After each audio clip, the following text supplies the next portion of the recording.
I can't take these, sir. John Winter's weathered hands trembled as he pushed the velvet box across the pawn shop counter, metals glinting under fluorescent lights. Purple Heart, Bronze Star, Distinguished Service Cross. 96 years old, and it had come to this trading glory for groceries. Please, he whispered, voice cracking, I just need to eat.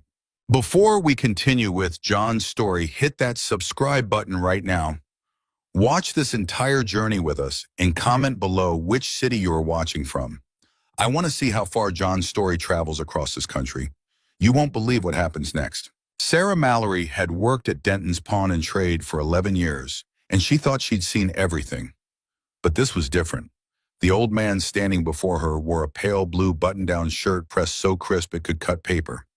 His shoes were polished to a mirror shine despite visible cracks in the leather. Everything about him screamed dignity, everything except his eyes. Those eyes were hollow, defeated, the eyes of a man who'd run out of options. Sir, I can't accept these, Sarah said again, her voice barely above a whisper. John Winters opened the velvet box slowly like he was opening a coffin. Inside 3 metals lay nestled against faded purple fabric. How much can you give me? John asked quietly. His voice was steady, controlled. Military bearings still intact after all these years. Sarah felt her stomach twist. Sir, these are yours, your medals. I'm aware of what they are, young lady. No anger in his voice, just exhaustion. I need to know what they're worth. She stared at the medals, then back at his face. Deep lines carved around his eyes and mouth. Age spots dotted his hands. But his jaw was set firm, shoulders squared, despite the slight tremor in his fingers. What do you need money for? The question slipped out before she could stop it. John's jaw tightened. For a moment, she thought he might snap at her. Instead, his shoulders sagged just slightly. Groceries, he said. My Social Security check got delayed. Some computer error at the VA. They say it'll be another 2 weeks. 2 weeks, Sarah's voice rose. They can't just... They can, John interrupted. And they did. Sarah looked down at the medals again. The Purple Heart sat in the center, flanked by the Bronze Star and Distinguished Service Cross. Sir, I can't. These are priceless. Everything has a price. John's finger tapped the counter, a nervous gesture that seemed out of place in such a composed man.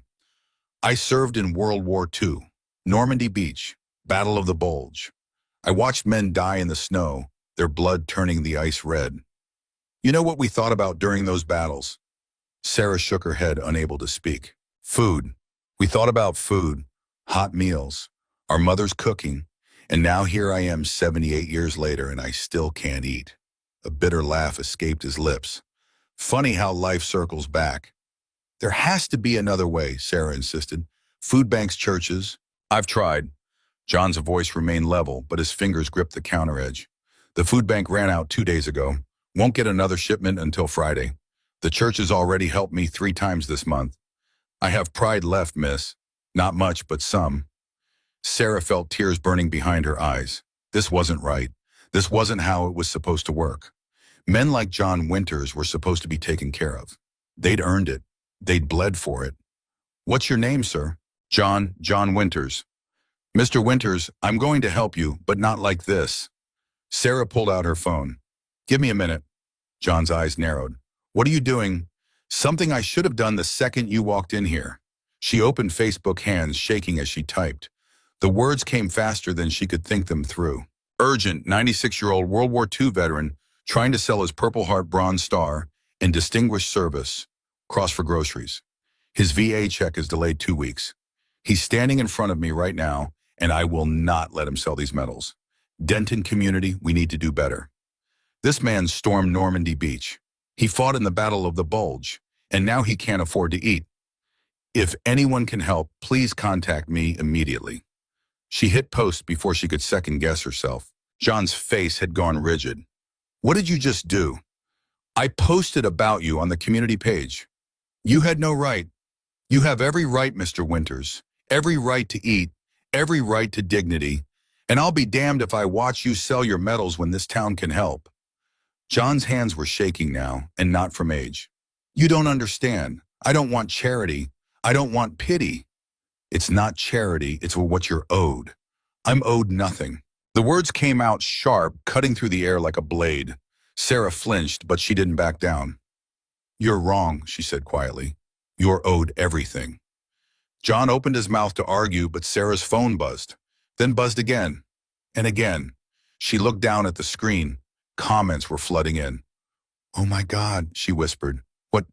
People are responding. A lot of people." John moved around the counter faster than she expected a 96-year-old man could move. He looked at her phone screen. The comments were multiplying by the second. "I can bring groceries right now. Where is he? This is shameful. Our veterans deserve better. I'm on my way with food. Someone start a fund. I'll donate." John's breath caught in his throat. "They don't even know me." "They know enough." Sarah's phone rang. She didn't recognize the number. "Hello? This Sarah Mallory?" A man's voice rough and deep. "Yes, who's this?" "Name's Sarge. I'm calling about the veteran." "Are you with the VA?" "No, ma'am. I'm with the Hells Angels." Sarah nearly dropped her phone. "The what?" "The Hells Angels. Motorcycle club. We take care of veterans. It's what we do." John was watching her, trying to read her expression. "I don't understand," Sarah said. "Your post went viral, ma'am." "Ah, I know, ma'am. It's all over Facebook now. Shared 2,000 times in the last 10 minutes. My chapter in Oklahoma City saw it. We're about 45 minutes out from Denton." "Oklahoma City, that's an hour away." 45 minutes if you ride fast. Listen, we want to help this man. Is he still there?" Sarah looked at John, who was staring at his medals like he might never see them again. "Yes, he's here." "Good. Keep him there. We're on our way. Tell him help is coming." "How many of you?" There was a pause on the line. Then Sarge spoke again, and Sarah heard pride in his voice. 195. Sarah's legs went weak. "I'm sorry, did you say?" 195. Hells Angels are riding to Denton right now, for John Winters. We'll be there in 40 minutes. The line went dead. Sarah stood frozen, phone still pressed to her ear. "Who was that?" John asked. "The Hells Angels." John blinked. "The motorcycle gang. They prefer club, and they're coming here to help you." "How many?" Sarah swallowed hard. 195. For the first time since he'd walked into the pawn shop, John Winters looked genuinely shocked. His mouth opened, then closed. He sat down heavily in the chair behind the counter. "That's not possible," he whispered. "That's what the man said." "Why would they?" "Because you're a veteran, and apparently that matters to them." John's hands went to his face. His shoulders started to shake. For a terrible moment, Sarah thought he was having a heart attack. Then she realized he was crying. "Mr. Winters, I don't deserve this." His voice broke completely. "I don't deserve any of this." Sarah knelt beside him, her hand on his shoulder. "Yes, you do. You absolutely do. You don't understand what I've done." "What are you talking about?" John looked up at her, tears streaming down his weathered face. "The medals, the Bronze Star. You know how I got it." Sarah shook her head. "I was supposed to save 6 men from a burning tank. I only saved 5. The 6th man was my best friend, Tommy Rodriguez. I could hear him screaming inside that tank. The fire was too hot. I couldn't get to him. I tried, God knows I tried, but I couldn't reach him." His voice cracked. "They gave me a medal for saving 5 men. But I've lived 78 years knowing I let Tommy burn to death. So you tell me, Sarah, do I deserve help? Do I deserve anything?" The question hung in the air between them, heavy and raw and full of decades of guilt. Sarah's phone buzzed again. More comments, more offers, more people wanting to help. "Mr. Winters," she said quietly, "did you try to save him?" "Of course I tried." "Did you risk your own life?" "That doesn't matter. Answer the question. Did you risk your own life to save Tommy Rodriguez?" John's jaw worked. "Yes." "Then you did everything you could, and Tommy would tell you the same thing if he were here." "You don't know that?" "Yes, I do, because I know what soldiers are made of. My daddy was in Vietnam. He came home with ghosts too.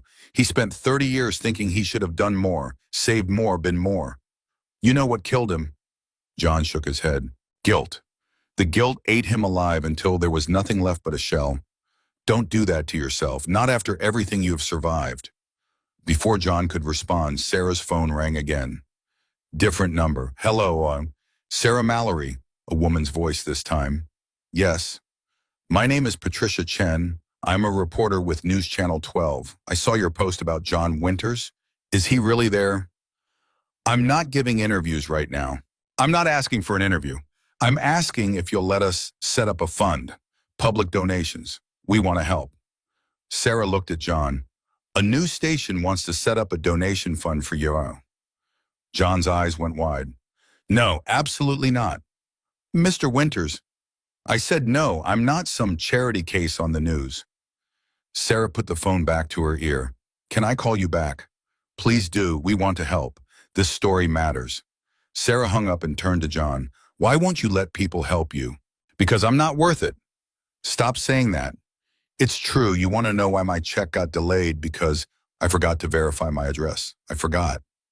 My mind isn't what it used to be. I forget things now, important things. Last week I left the stove on for 6 hours, nearly burned my house down. The week before I got lost driving to the grocery store, a store I've been going to for 20 years. His voice dropped to a whisper. I'm losing myself, Sarah, piece by piece, and I'm terrified. Sarah felt her heart crack. Have you seen a doctor? Can't afford it. My Medicare doesn't cover everything and the copays add up. I make $2 too much a month to qualify for Medicaid. $2. So I'm stuck in this middle ground where I can't afford help, but I make too much to get it. That's insane. That's America. John laughed bitterly. I fought for this country, killed for this country, and now it's killing me. Slowly. One forgotten bill at a time. One missed appointment, one delayed check. Sarah's phone wouldn't stop buzzing. The post had been shared 5,000 times now. Comments were coming in faster than she could read them. Mr. Winters, look at this. She showed him the phone. Look at how many people want to help. This isn't pity. This is gratitude. John stared at the screen. His eyes moved over the comments, reading them one by one. My grandfather was in World War II. He'd be ashamed of how we're treating our veterans. I'm bringing food. What's the address? Started a GoFundMe. Already at $800. This man deserves better. We all owe him better. John's hands trembled as he read. I don't know these people. They know you, or they know men like you, and they want to help. But the bikers are on their way, and you're going to accept their help, and the news station's help, and every bit of help offered to you, because you earned it, Mr. Winters. Not just by fighting in a war, but by living with dignity, even when the system failed you. John was quiet for a long moment. Then he spoke so softly, Sarah almost missed it. I'm scared. Of what? Of accepting help. Of letting people see how bad things have gotten. Of admitting I can't do this alone anymore. Sarah knelt in front of him again. You're not alone. You never were. You just didn't know how to ask. I don't know how to accept it either. Then we'll figure it out together. Outside, Sarah heard something. A low rumble, distant but growing closer. Like thunder, but steady. Rhythmic. John heard it too. What is that? Sarah walked to the window and looked out. Her breath caught. The street was filling with motorcycles. Dozens of them. Black leather, chrome pipes, Hell's Angels patches on vests and jackets. They weren't riding fast or reckless. They were riding in formation, controlled and deliberate, like a military convoy. Mr. Winters, Sarah said quietly, they're here. John stood slowly, using the counter for support. He walked to the window and looked out. The motorcycles were parking now, filling every space on the street. Riders dismounting, more kept coming. The rumble of engines filled the air like a heartbeat. That's not 195, John whispered. What? There's too many, way too many. Sarah counted. He was right. There had to be at least 250 motorcycles out there. The shop door opened. A man walked in, tall and broad-shouldered, wearing a leather vest covered in patches. His beard was gray, streaked with white. His eyes were sharp and assessing. John Winters? He asked. John straightened, old military bearing, kicking in automatically. That's me. The man extended his hand. Name's Sarge. I called ahead. John shook his hand and Sarah saw something pass between the two men. Recognition, understanding. The unspoken language of soldiers. You came, John said simply. Course we came. You're a veteran. That makes you family. More bikers were filing into the shop now. The small space was filling fast with leather and denim and the smell of engine oil. I counted your bikes, John said. That's more than 195. Sarge grinned. Word spread fast. Oklahoma City chapter was supposed to be 195, but then Tulsa heard, and Wichita, and Kansas City, chapters from 4 states. Mr. Winters, 273 riders, all for you. John's legs buckled. 2 bikers caught him easing him into a chair. I don't understand, John whispered. Why? A younger biker stepped forward, couldn't have been more than 30.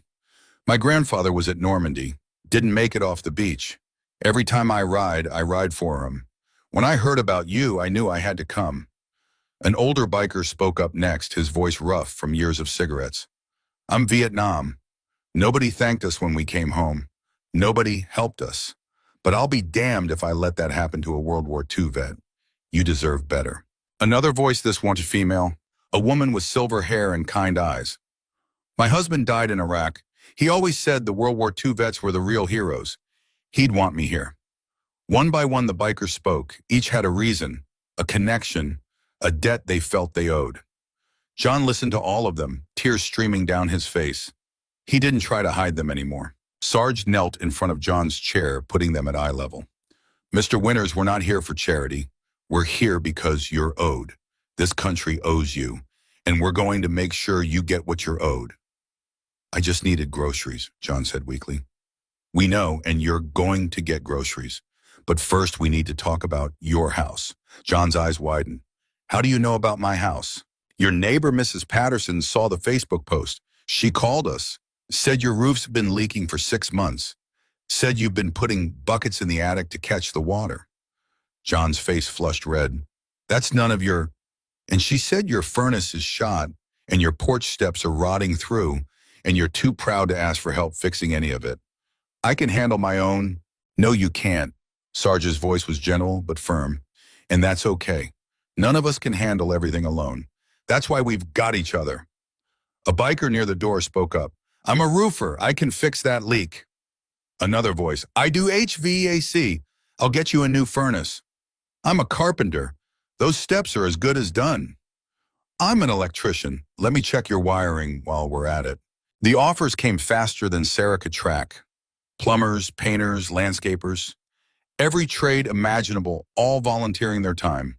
John was shaking his head. I can't accept all this. It's too much. Sarge gripped John's shoulder. Listen to me. You were 19 years old when you hit that beach in Normandy. 19. Most of these kids today can't even do their own laundry at 19. But you ran into gunfire. You watched your friends die. You carried wounded men through minefields. You earned every bit of help we're offering and more. But no buts. This is happening. The only question is whether you're going to fight us on it or accept it with grace. John looked around the shop at all the faces staring at him. I'm staring at him. Hard men and women with soft eyes, rough exteriors hiding tender hearts. Why do you all care so much? He asked. The female biker who'd lost her husband in Iraq stepping forward. Because if we don't take care of our veterans, who will? The government clearly isn't. So it falls to us, and we're honored to do it. Sarge stood up addressing the crowd. All right, listen up. We need teams. Roofing team meet in the parking lot in 5. HVAC and electrical same. Carpentry, you're with me. The rest of you were going grocery shopping. Wait, John said. My medals. Sarah picked up the velvet box from the counter and placed it firmly in John's hands. These stay with you, where they belong. John clutched the box to his chest like a lifeline. Sarge pulled out his phone. What's your address, Mr. Winters? John gave it to him, voice numb with shock. Good. Half the crew's going to your house to start work. The other half is taking you shopping. And I mean real shopping, not just bread and milk. We're filling that pantry. I can't afford. You're not paying. The club is. We took up a collection before we even left Oklahoma City. Raised $4,000 in 20 minutes. John's mouth fell open. 4,000. And that's just the start. The GoFundMe is at 12,000 now. News stations from Dallas and Oklahoma City want to cover the story. This is bigger than groceries, Mr. Winters. This is about showing this country how we treat our heroes. Sarah's phone rang again. News Channel 12. I should take this, she said. Take it, Sarge said. We've got John. Sarah answered as she walked to the back room. Hello. Sarah, it's Patricia Chen again. We want to do a live broadcast from the pawn shop. Can we come now? There are 273 bikers here. Even better, this is exactly the story we need. Real Americans taking care of their own. Can we come? Sarah looked back at John, surrounded by bikers who were planning his home repairs like a military operation. Yeah, she said, come now.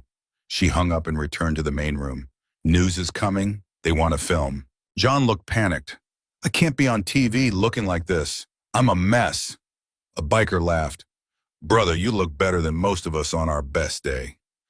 Another biker pulled off his vest and handed it to John. Here, wear this. John stared at the vest. It was covered in patches, Hell's Angels, veteran patches, American flags. I can't wear your vest. You can and you will. You're an honorary member now. That's how this works. Slowly, with trembling hands, John put on the vest. It hung loose on his thin frame, but somehow it looked right. Sarge grinned. Now you look like one of us. The bikers erupted in cheers and applause. John stood there wearing a Hell's Angels vest, surrounded by 273 bikers who'd ridden from 4 states to help him. His medals were clutched in one hand. Tears streamed down his face. I don't know what to say, he whispered. Sarge put his arm around John's shoulders. You don't have to say anything. Just let us help. That's all we ask. Outside, the rumble of more motorcycles filled the air. Sarah looked out the window and saw even more bikes arriving. The word was still spreading. This wasn't just about groceries anymore. This wasn't even just about John Winters.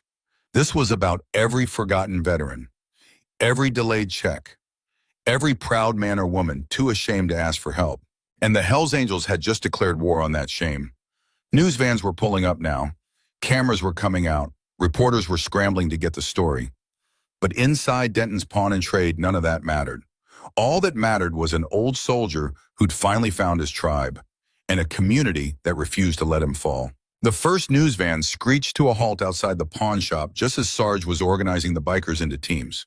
Patricia Chen jumped out before her cameraman had even killed the engine, her heels clicking against the pavement as she rushed toward the entrance. Wait, Sarah called out, stepping between Patricia and the door. You can't just barge in there. Patricia stopped, microphone in hand. This is the story of the year. A 96-year-old veteran selling his medals and the Hells Angels riding in to save him. Do you have any idea how powerful this is? I know exactly how powerful it is. That's why you need to be careful. John's overwhelmed. He's been crying for the last 20 minutes. All the more reason to capture this moment. No, Sarah crossed her arms. All the more reason to give him dignity. You want the story, fine, but you do it on his terms, not yours.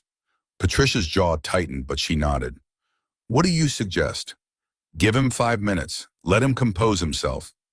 Then you can ask if he's willing to talk. Inside the shop, John was sitting in the chair, still wearing the Hells Angels vest. His hands wouldn't stop shaking. You okay, brother? Sarge asked, kneeling beside him. I don't know. I feel like I'm dreaming.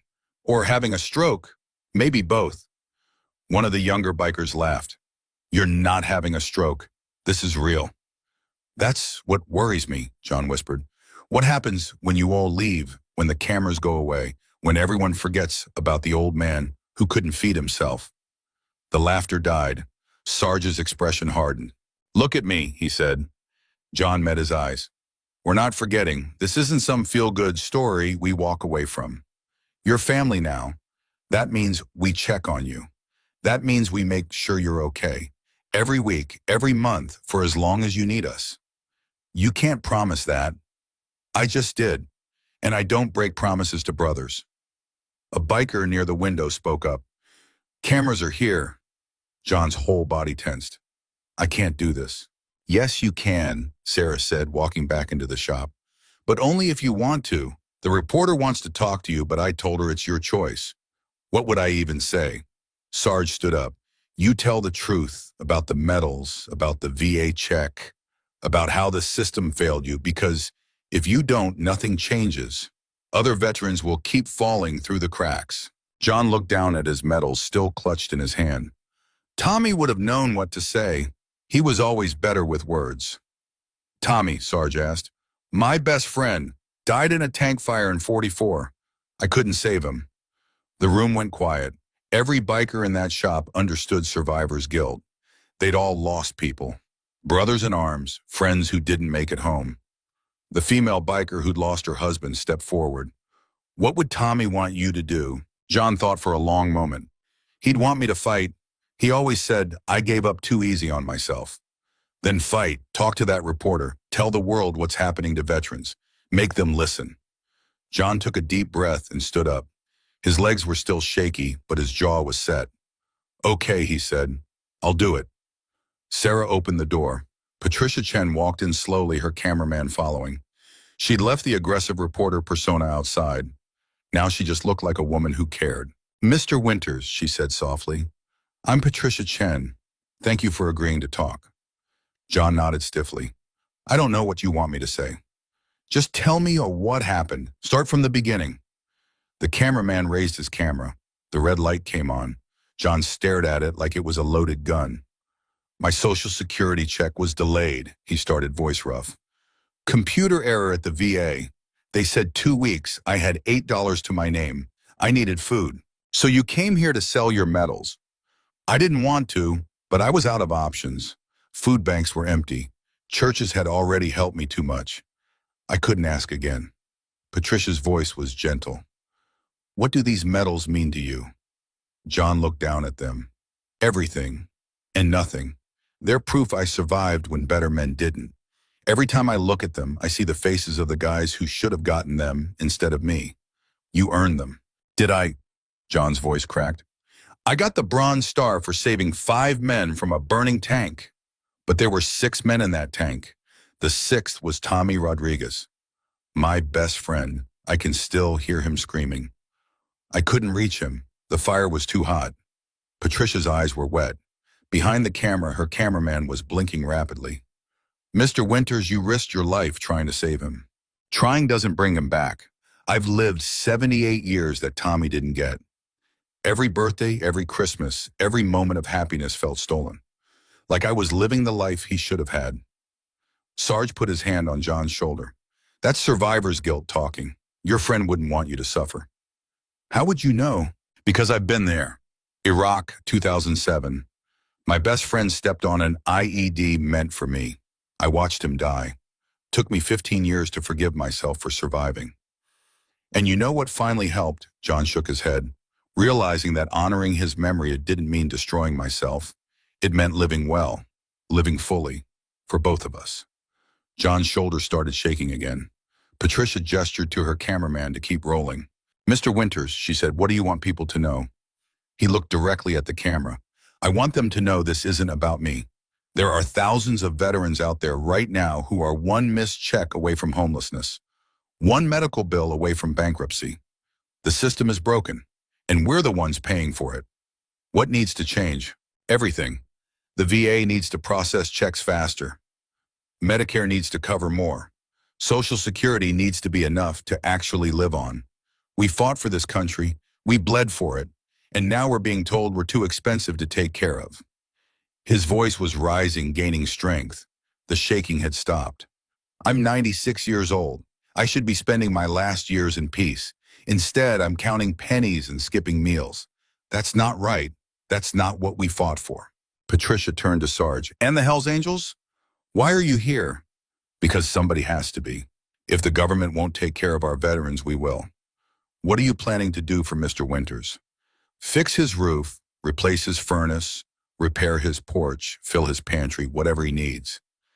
And we're not stopping with him. This is a wake-up call.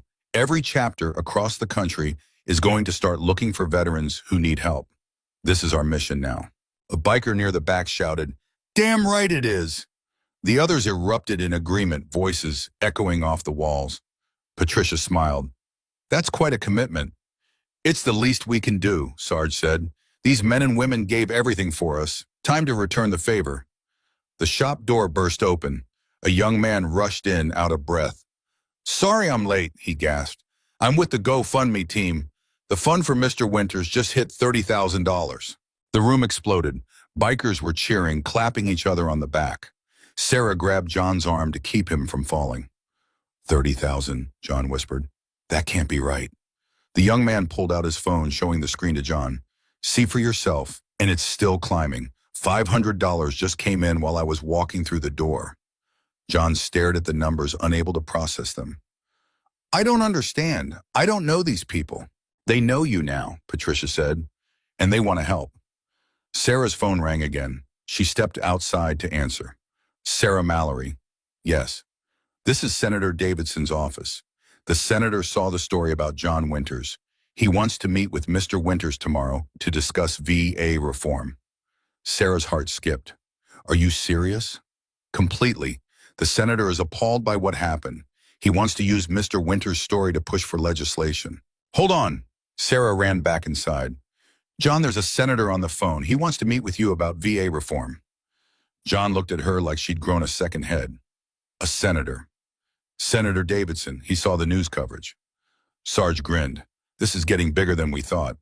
John took Sarah's phone with trembling hands. Hello. Mr. Winters, this is Senator Davidson. First, let me say thank you for your service. Second, I want to apologize on behalf of our government for failing you. I don't need apologies. I need change. And you'll get it. I'm introducing a bill next week to reform VA check processing. No more delays, no more computer errors. If your check is late, you get an emergency advance within 24 hours. John sat down hard. You'd do that? I should have done it years ago. Your story opened my eyes. How many other veterans are suffering in silence?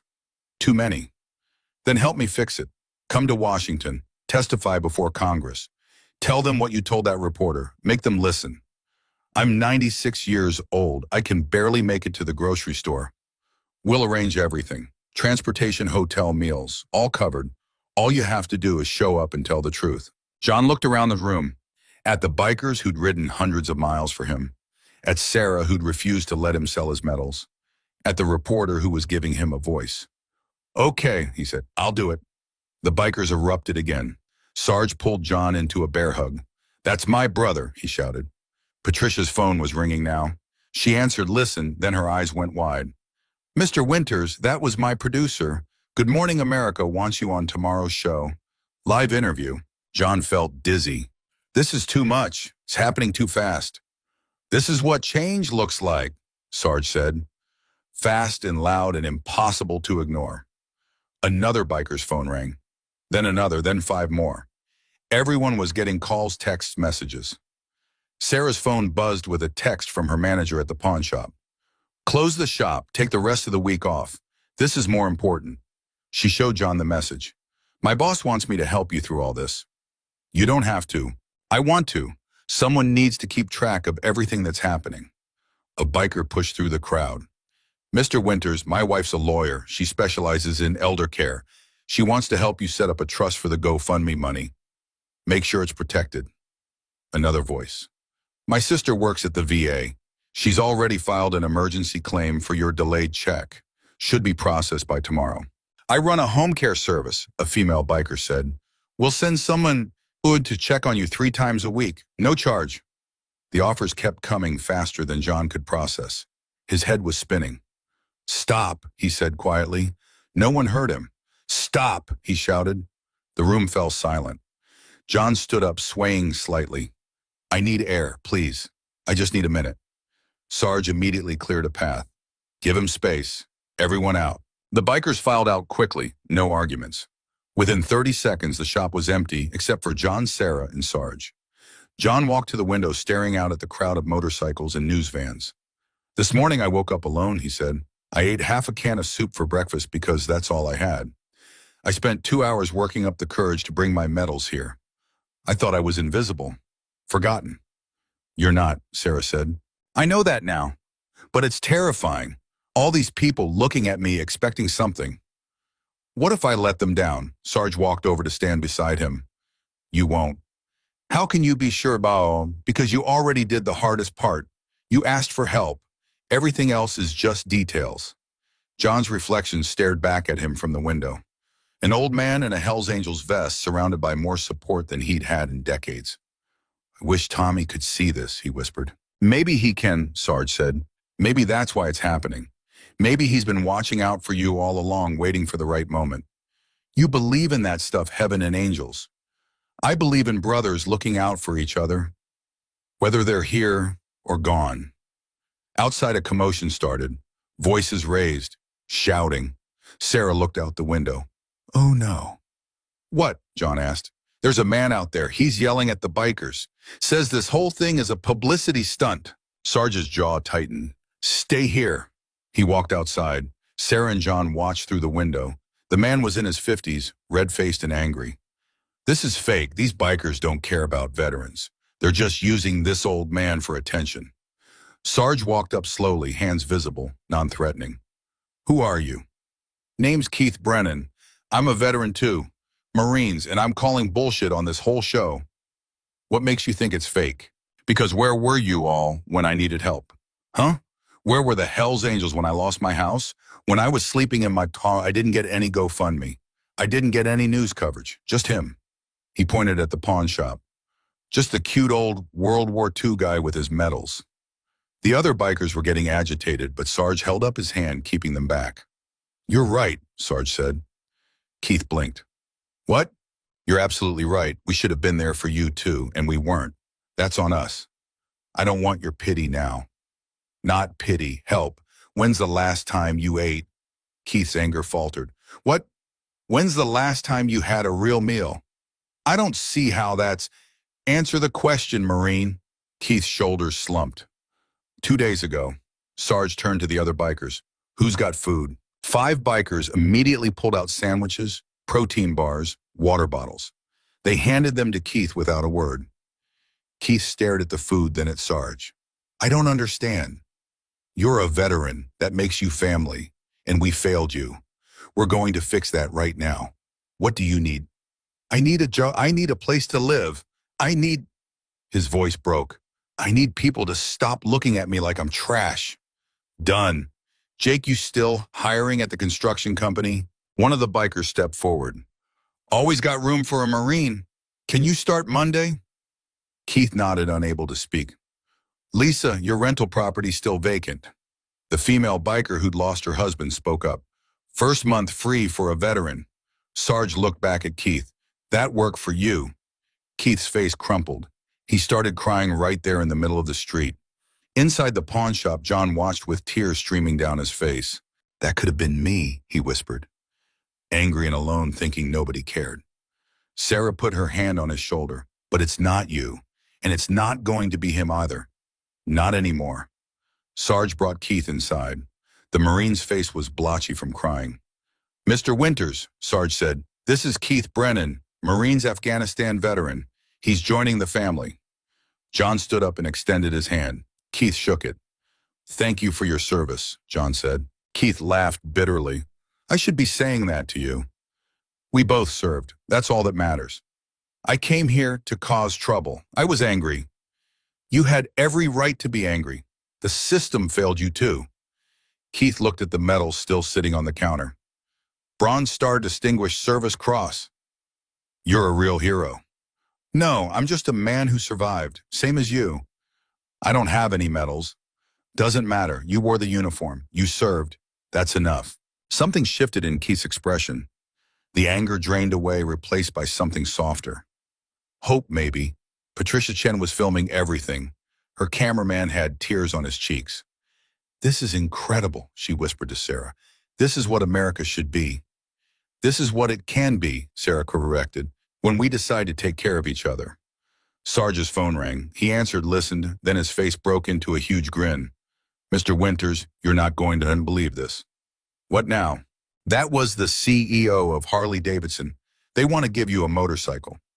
John laughed in disbelief. I'm 96 years old. I can't ride a motorcycle. It's symbolic. They want to honor you at their headquarters in Milwaukee, fly you out, put you up in a hotel, give you a custom bike with your name on it. This is insane. This is momentum, and we're riding it all the way to Washington. More phones were ringing, more offers coming on in. A mattress company wanted to donate a bed. A grocery chain wanted to provide free food for life. A medical supply company wanted to send a home health aide. John sat back down, overwhelmed. I can't keep track of all this. Sarah pulled out a notebook. I will. Every offer, every call, every commitment. I'll write it all down. Why are you doing this? Because somebody has to, and because you matter. You don't even know me. I know enough. I know you're a good man who got dealt a bad hand. I know you deserve better. That's all I need to know. A young woman pushed through the crowd outside and knocked on the door. Sarah let her in. Are you John Winters? The woman asked. Yes. My grandfather was at Normandy. He died when I was 10. I never got to thank him for what he did. So I'm thanking you instead. She handed him an envelope. There's $500 in there. It's everything I have in my savings. Please take it. I can't accept this. Yes, you can. Because if my grandfather were alive and needed help, I'd want someone to do the same for him. She hugged John quickly, then left before he could argue.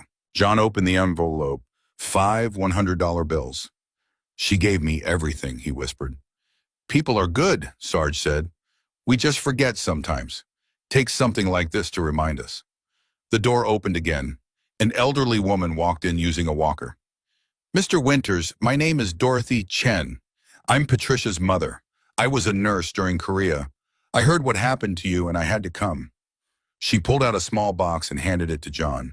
Inside was a nursing corps pin from the Korean War. This was mine, she said. I want you to have it, to remind you that you're not alone. We all served, we all sacrificed, and we all deserve better. John couldn't speak. He just held the pin staring at it. Dorothy leaned on her walker, looking him in the eye. Fight for us, John. When you go to Washington, fight for all of us. The forgotten ones, the delayed checks, the denied claims. Make them hear us. I will, John managed. I promise.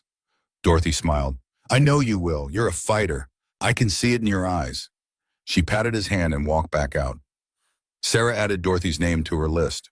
The notebook was filling up fast. Sarge checked his watch. It's almost 5. We should get you home, Mr. Winters. Get you fed, get you rested. Tomorrow's going to be a big day. John nodded, exhausted. Can you walk? Sarge asked. I think so. But when John tried to stand, his legs wouldn't cooperate. The adrenaline was wearing off, leaving nothing but bone-deep fatigue. 2 bikers immediately stepped forward, helping him up. We've got you, brother, one of them said. They walked him outside. The crowd of bikers parted, creating a path.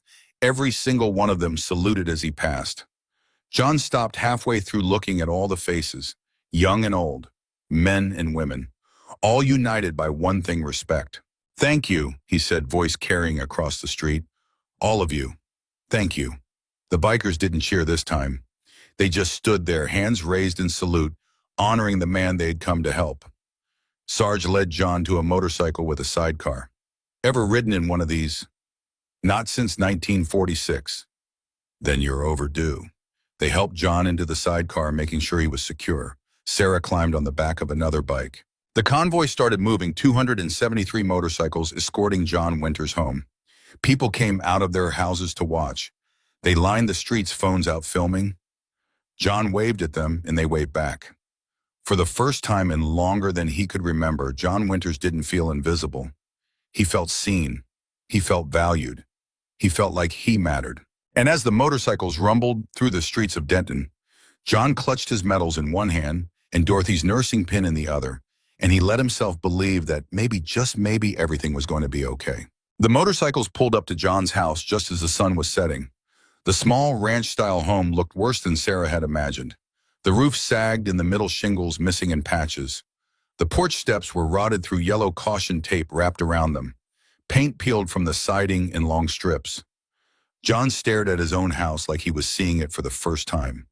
I've been living here for 43 years, he said quietly. I didn't realize how bad it got. Sarge helped him out of the sidecar. You've been focused on surviving. That doesn't leave much energy for maintenance. A biker was already on the roof examining the damage. This is worse than I thought. We're looking at a full replacement, not just patches. Another was inspecting the furnace through the basement window. This thing's from 1978. It's a miracle it still runs. John's hands trembled as he pulled out his keys. I should warn you, it's not clean inside. I haven't had the energy to... We don't care about that, Sarge interrupted. We're here to help, not judge. But when John opened the door, even the bikers fell silent. The inside was worse than the outside. Buckets were scattered throughout the living room, catching drips from the leaking roof. The carpet was stained and moldy. The furniture was ancient springs poking through cushions. The kitchen sink was piled with dishes John didn't have the strength to wash. Sarah felt her throat tighten. This was how America treated its heroes. "I know it's bad," John said, voice shaking. "I'm sorry. I'm so sorry." A female biker named Maria stepped forward. "Stop apologizing. You have nothing to be sorry for." She pulled out her phone and started taking pictures. "I'm documenting everything. When we're done here, we're sending these to every news outlet in the country. People need to see this." "No," John said sharply. "Please. I have some pride, lad." "This isn't about pride. This is about accountability. The government did this to you. They need to answer for it." Sarge put his hand on Maria's shoulder. "Later. Right now we focus on fixing, not documenting." Maria nodded reluctantly and put her phone away. The bikers spread throughout the house assessing damage. Every room had something wrong. The bathroom ceiling had a hole. The bedroom window was cracked. The refrigerator was nearly empty, just half a jar of peanut butter and some expired milk. John sat down heavily on the couch springs, groaning beneath him. "I used to keep this place perfect. Martha would be ashamed if she saw it now." "Who's Martha?" Sarah asked gently. "My wife. She died 9 years ago. Cancer. After she passed, I just couldn't find the energy to keep up with everything." "Did she get good care?" John's laugh was bitter. "We spent our entire savings on treatments insurance wouldn't cover. Sold the car, took out a reverse mortgage on this house, and she still died. All that money, all that suffering, and I couldn't save her either." The parallel to Tommy wasn't lost on anyone in the room. A biker named Carlos came up from the basement. "John, when's the last time you had hot water?" 3 months ago, the heater broke. I've been boiling water on the stove for baths." Carlos swore under his breath. "That's getting fixed tonight." "I can't afford." "You're not paying. How many times do we have to tell you that?" Sarah's phone rang. She stepped outside to answer. "Sarah, it's Patricia Chen. The story just aired on the 6 o'clock news. We're getting calls from everywhere. The governor's office wants to make a statement. The VA secretary is claiming they're investigating." "This is exploding." "Good. It should explode." "There's something else. We got a call from a man named Richard Winters. Says he's John's son." Sarah's blood ran cold. John never mentioned a son. "That's what I thought was strange. This Richard guy says he and his father haven't spoken in 15 years. He wants to come see him." "Does John know?" "Not yet. I wanted to check with you first. Something feels off about this." "Give me his number. I'll call him." Patricia rattled off the number and Sarah dialed immediately. A man answered on the second ring. "This is Richard." "Mr. Winters, this is Sarah Mallory. I'm helping your father. Patricia Chen said you called." "Is it true about the medals, about him trying to sell them?" "Yes, it's true." There was a long pause. "I can't believe it got that bad." "When's the last time you saw him?" 15 years ago, we had a fight. I said some things. He said some things. We never spoke again." "What did you fight about?" Richard's voice cracked. "Money. I was going through a divorce and I asked him for help. He said no, said he and Mom had their own problems. I called him selfish, told him he was a terrible father. I was angry and broke, and I took it out on him." "And you never reached out again?" "I tried. 3 years ago, I sent him a letter, apologizing, asking if we could talk. He never responded." Sarah felt her chest tighten. "He might not have gotten it. His mind isn't what it used to be. He forgets things." "Is he okay mentally? I mean, he has good days and bad days. Today's been overwhelming." "Can I see him? I know I don't deserve it, but I need to see my father." Sarah looked back at the house. Through the window, she could see John sitting on the couch, surrounded by bikers who were treating him like family. "Let me ask him." "But Richard, if you come here and hurt him, these bikers will destroy you. Just so we're clear." "I understand. I just want to make things right." Sarah hung up and went back inside. John was eating a sandwich one of the bikers had made him, tears streaming down his face. "I forgot what real food tasted like," he whispered. "John," Sarah said carefully, "there's something I need to tell you." He looked up at her and she saw fear flash across his face. "What's wrong?" "Your son called, Richard. He saw the news. He wants to come see you. The sandwich fell from John's hands. His face went pale. No, he said. Absolutely not. John, how are you? I said no. That boy made his choice 15 years ago. He doesn't get to come back now just because I'm on TV. Sarge knelt in front of him. What happened between you two? He asked me for money during his divorce. I just spent everything we had on Martha's treatments. We had nothing left to give. He called me selfish, said I never cared about him, said Martha and I were always more concerned with ourselves than with our only son. Did you try to explain about Martha? He didn't want to hear it. He said his problems were more important than ours, that we were old and had already lived our lives. He was only 40. He deserved help more than we did. The bikers exchanged glances. This was complicated. What did you do? Sarge asked. I told him to leave, and he did. I haven't seen him since. He says he sent you a letter 3 years ago. John's face scrunched up, trying to remember. A letter? I don't recall any letter. Sarah's heart sank. The memory loss was worse than she thought. He wants to apologize, she said gently. He wants to make things right. It's too late for that. He had 15 years to make things right. Where was he when Martha died? Where was he when I couldn't afford groceries? He doesn't get to show up now and play the concerned son. Maybe he didn't know things were this bad. He didn't ask. He didn't care enough to check. John's voice was rising, getting shaky. Maria rushed to get him water. Drink this, she said. Slow breaths. John gulped the water, hands shaking so badly he spilled it down his shirt. I can't see him, he said. I can't handle any more emotions today.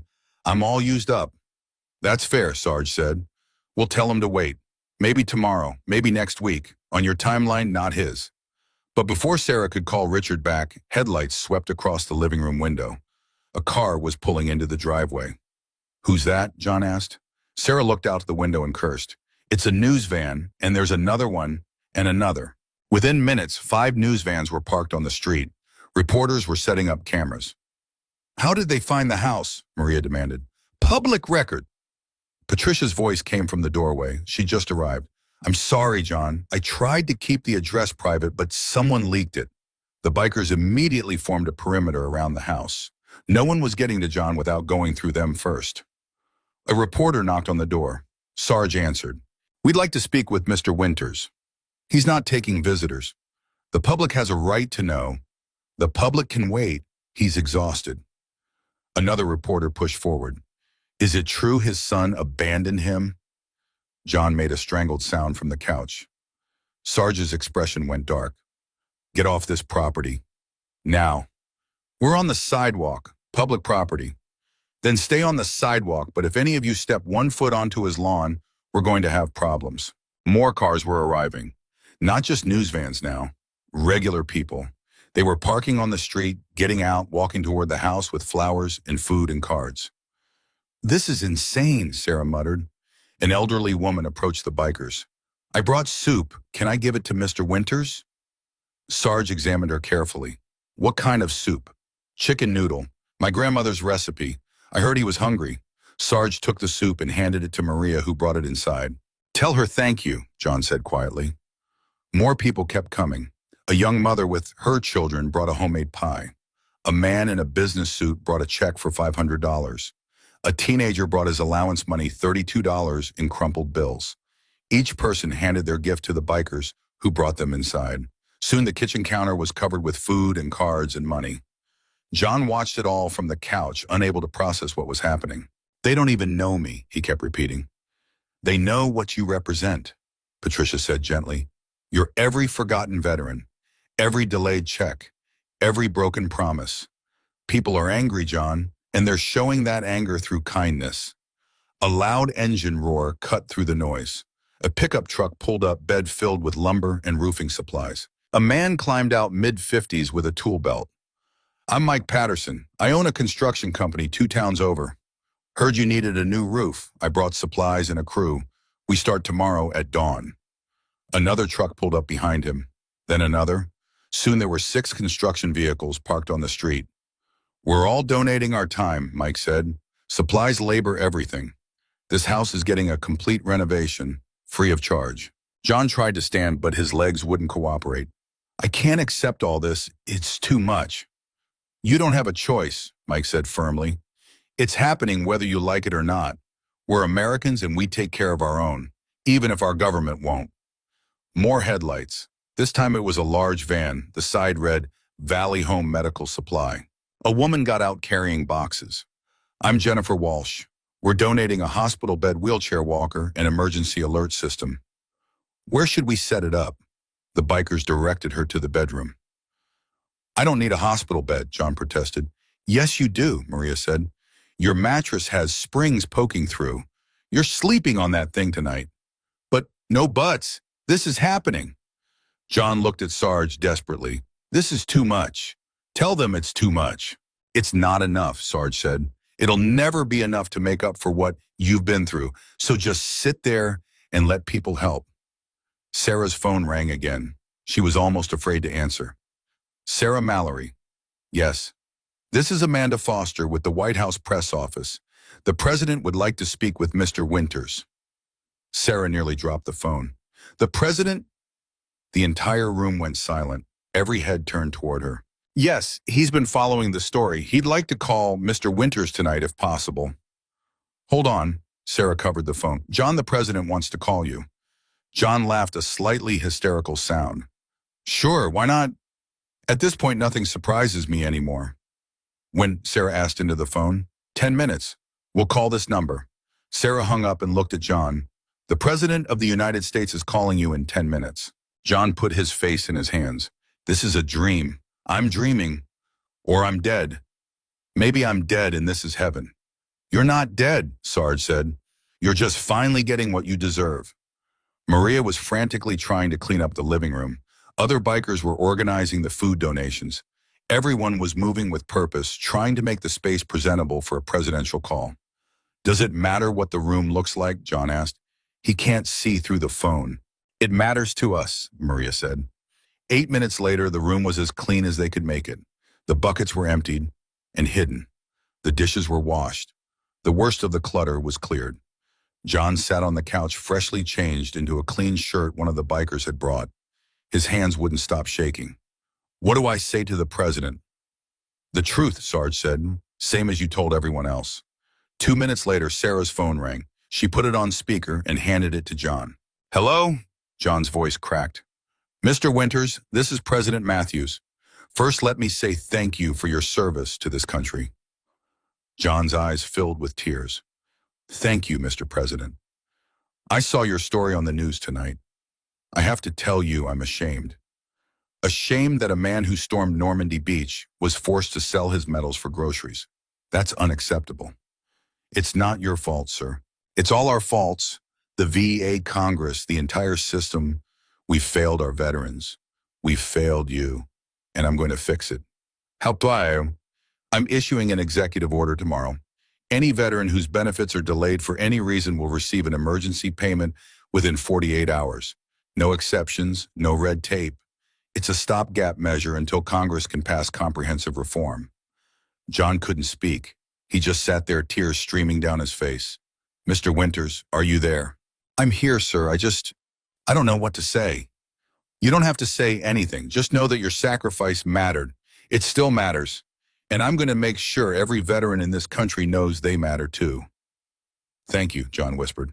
I'd like to invite you to the White House. Next week, if you're feeling up to it. I want to present you with a special commendation, and I want you there when I sign the executive order. Your story started this.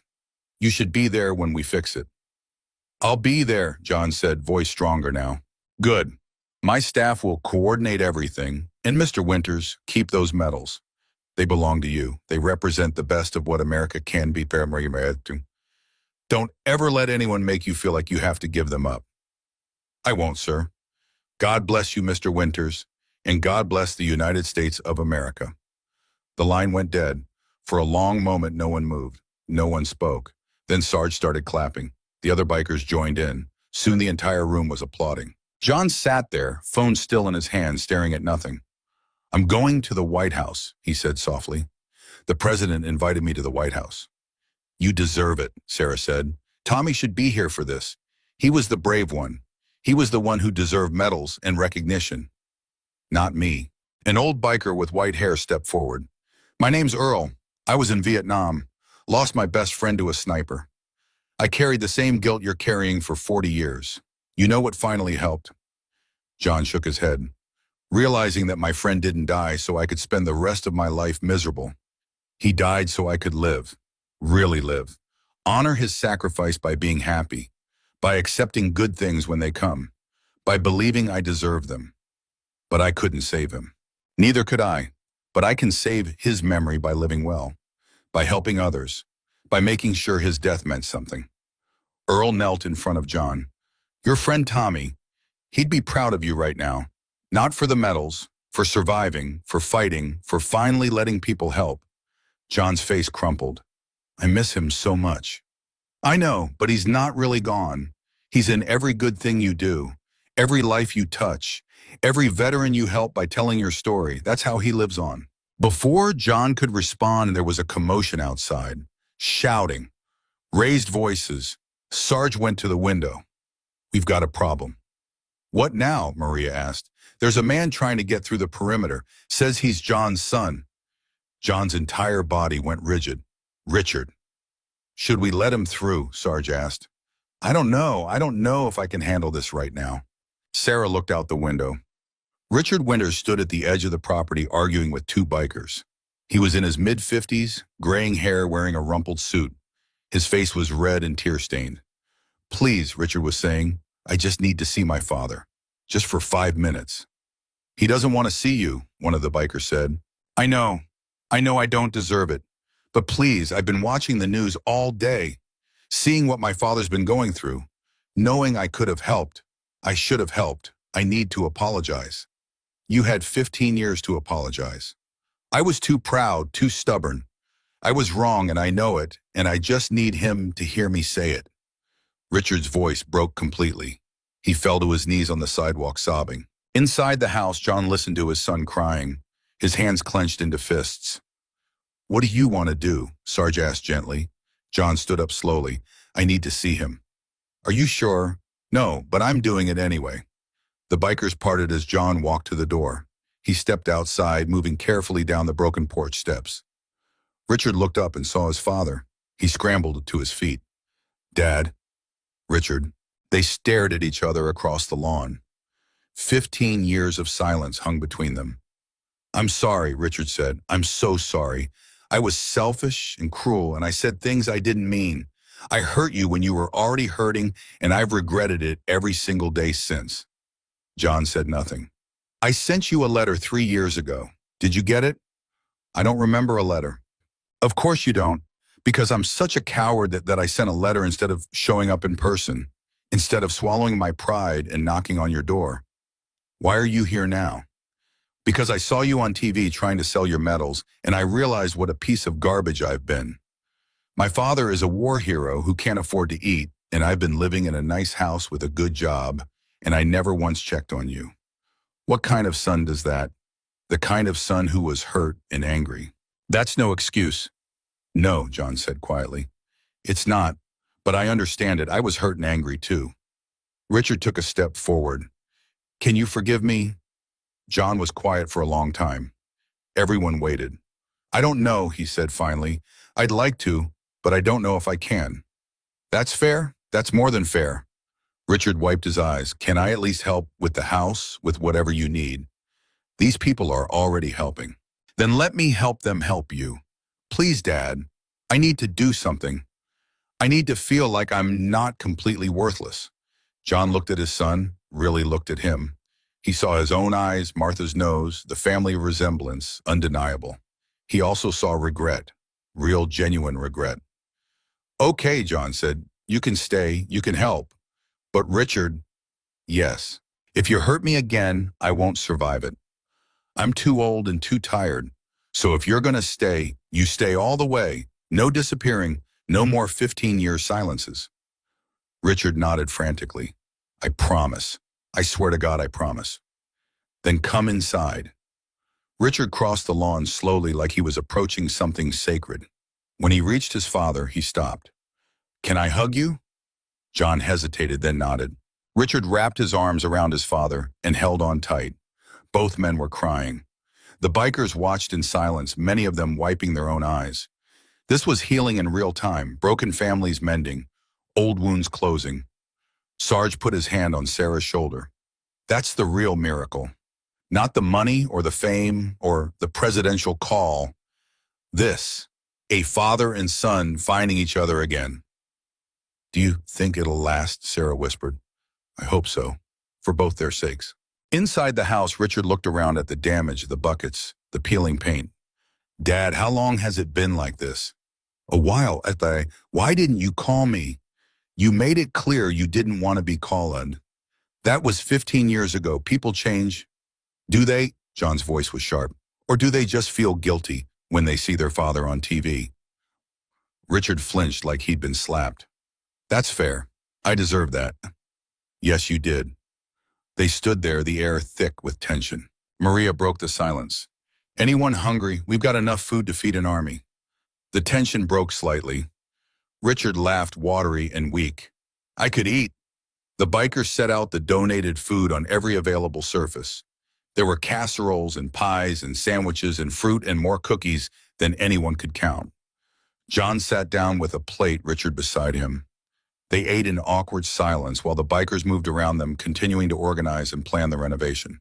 Good Morning America wants you at 6 a.m., Sarah reminded John. We should get you to bed soon. I don't think I can sleep. Try anyway.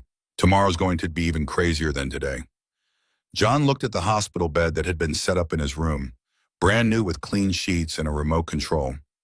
I don't deserve any of this, he said for the 100th time. And for the 100th time, someone corrected him. Yes, Richard said quietly. You do. John didn't sleep. He lay in the hospital bed staring at the ceiling, listening to the sounds of bikers working throughout his house. Hammers, drills, quiet conversations. At 3 a.m, someone was still fixing his plumbing. Richard had fallen asleep in a chair beside the bed, head tilted at an awkward angle, snoring softly. John watched his son sleep and felt something crack open inside his chest. 15 years of anger, and the man still looked like the little boy who used to crawl into bed during thunderstorms. You awake? Sarge's voice came from the doorway. Yeah. Can't sleep either. Too much going on in my head. Sarge pulled up another chair. Want to talk about it? John was quiet for a moment. I keep thinking about what happens after. After what? After the news cameras leave. After the bikers go home. After everyone forgets about the old man who tried to sell his medals. We're not forgetting. Everyone says that. But life moves on. People get busy. And I'll be right back here by waiting for the next check to get delayed. You really think we'd let that happen? I think people mean well. But meaning well and following through are different things. Sarge leaned forward, elbows on his knees. Let me tell you something about the Hells Angels. We're not a charity organization. We're not here because it makes us feel good. We're here because we take care of our brothers. And once you're a brother for life. I'm not a Hells Angel. You are now, whether you ride or not. You're family, and family doesn't disappear. Richard stirred in his sleep, mumbling something incoherent. What about him? John asked, gesturing to his son. What happens when the guilt wears off and he remembers why he left in the first place? Do you want him to leave? I don't know what I want. Part of me wants to forgive him. Part of me wants to tell him to go to hell. Both can be true. How do I know he means it this time? You don't. You have to take a leap of faith. John laughed bitterly. I'm 96 years old. I don't have enough time left for leaps of faith. Then make the time you have count. Die angry and alone or die with your son by your side. Your choice. Before John could respond, his phone rang. Sarah's number, at 3 a.m. Hello. John, I'm so sorry to call this late, but you need to see this. Sarah's voice was tight with emotion. See what? The GoFundMe. It just hit $100,000. The phone nearly slipped from John's hand. That's not possible. I'm looking at it right now. $103,642. And it's still climbing. Richard jerked awake. What's happening? Someone just donated $10,000, Sarah continued. Anonymous. The note says, for every veteran who ever went hungry, thank you for your service. John couldn't breathe. His chest felt tight. John, are you okay? Sarge was on his feet. I need air. They helped him out of bed, out of the room onto the newly repaired back porch. The night air was cool, stars overhead. The sound of power tools had finally stopped. $100,000, John whispered. What am I supposed to do with $100,000? Live, Sarge said simply. Just live. I don't know how anymore. I've spent so long just surviving. Richard appeared in the doorway, rubbing sleep from his eyes. Dad, are you all right? I don't know. I honestly don't know. The GoFundMe hit 100,000, Sarge explained. Richard's eyes went wide. Jesus. Don't take the Lord's name in vain, John said automatically, then laughed at himself. Listen to me. After everything, I'm still worried about language. Some habits die hard, Richard said. He moved to stand beside his father, keeping a respectful distance. Mom used to yell at me for that too. She had strong opinions about proper speech. She had strong opinions about everything. For the first time in 15 years, John smiled thinking about Martha. Yes, she did. I'm sorry I wasn't there when she died. The smile disappeared. So am I. I didn't know she was sick. If I had known, would you have come? Richard opened his mouth, then closed it, honest enough to admit he didn't know. That's what I thought, John said. I was angry, Dad. I was going through hell with the divorce and I took it out on you, and I'm sorry. I'm so sorry. You said that already. I'll keep saying it until you believe me. It's not about believing you. It's about trusting you. And trust takes time. How much time?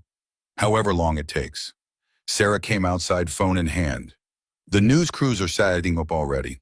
Good Morning America wants you ready in 2 hours. It's 3 a.m. I know, but they want footage of the bikers working on the house. They want to capture everything. John looked back at his house. Through the windows, he could see bikers moving around, still working, despite the hour. When do these people sleep? They're taking shifts, Sarge explained. Some sleep while others work. We'll have your roof done by noon. That's impossible. Watch us. A biker named Tommy walked out onto the porch. Sorry to interrupt, but John, we found something in your attic. What kind of something? A box.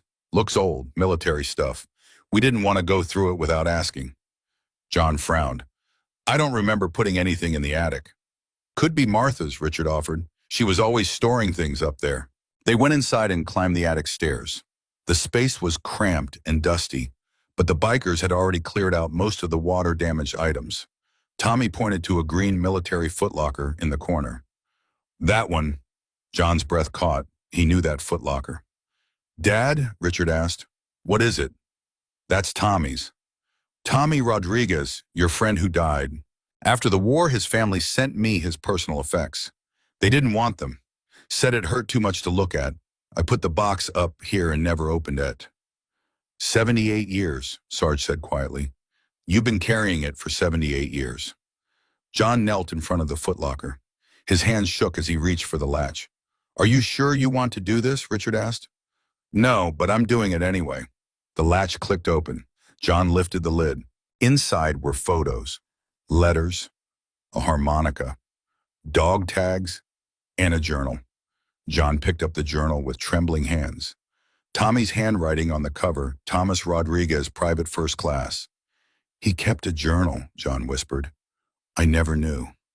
Maybe you should read it, Sarge suggested gently. John opened to a random page. The entry was dated December 1944, the Battle of the Bulge. Cold today.